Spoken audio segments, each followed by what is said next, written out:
Free bus వల్ల మహిళలకు ఆదాయ భద్రత పెరిగిందన్నారు ఎమ్మెల్సీ ప్రొఫెసర్ కోదండరాం. మహిళలు మరింత గౌరవంగా ఉంటున్నారని చెప్పారు. ఆర్టీసీ మజ్దూర్ యూనియన్ ప్రధాన కార్యదర్శిగా తనను ఎన్నుకోవడం సంతోషంగా ఉందన్నారు అశ్వత్థామ. కాంగ్రెస్ ప్రభుత్వంలో ఆర్టీసీ కార్మికులంతా ఆత్మ గౌరవంతో ఉన్నారన్నారు. హైదరాబాద్ లో జరిగిన ఆర్టీసీ మజ్దూర్ యూనియన్ సమావేశానికి హాజరయ్యారు కోదండరాం.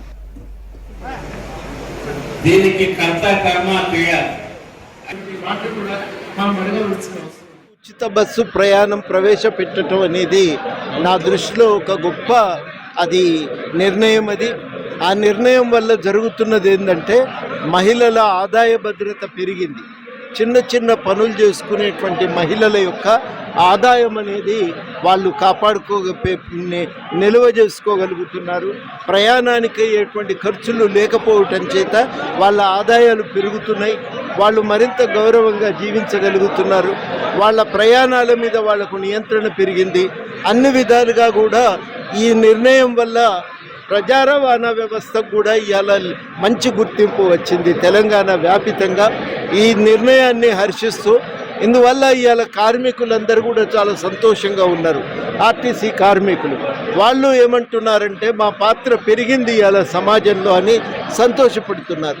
కాకపోతే ఇంత కీలక పాత్ర నిర్వహిస్తున్న మాకు గత పాలకుల హయాంలో బీఆర్ఎస్ హయాంలో రావాల్సినటువంటి ఆర్థిక భద్రతను, ఆర్థిక ప్రయోజనాలను మేము సంపూర్ణంగా కోల్పోయినాం. డిఏలు రాలేదు, వేతన సవరణ జరగలేదు, 2 వేతన సవరణలు పెండింగ్లో ఉన్నాయి. అవిట్లో కొంతైనా ప్రభుత్వం తీర్చగలిగితే మేము ఇంకింత ఉత్సాహంతో పనిచేస్తామనే ఆలోచనతో ఉన్నారు. కాంగ్రెస్ పార్టీ రూలింగ్ వచ్చిన తర్వాత ప్రప్రథంగా ఒక ఆత్మగౌరవంతో కార్మికులంతా ఆత్మ సంతృప్తితో 4 సంవత్సరాల తర్వాత మళ్ళీ భారీగా ఈ రోజు మీటింగ్ పెట్టుకోవడం తెలంగాణ మజ్దూర్ యూనియన్ మరి ఈ రోజు ఏకగ్రీవంగా నన్ను మళ్ళీ ప్రధాన కార్యదర్శిగా ఎన్నుకోవడం గవర్నర్ గారి సమక్షంలో కార్మికులందరికీ ధన్యవాదాలు తెలుపుతున్నా. ఖచ్చితంగా కార్మికుల పక్షాలు నిలబడి మరి గత ప్రభుత్వం ఆర్టీసీ కార్మికులు వాడుకొని ఆర్టీసీని నిర్వీర్యం చేసింది. ఈ ప్రభుత్వంలో ఖచ్చితంగా కార్మికుల సమస్యలు నెరవేరాలని భగవంతుని ప్రార్థిస్తూ ఈ అవకాశం ఇచ్చే కార్మిక వర్గానికి మొత్తాన్ని మరొకసారి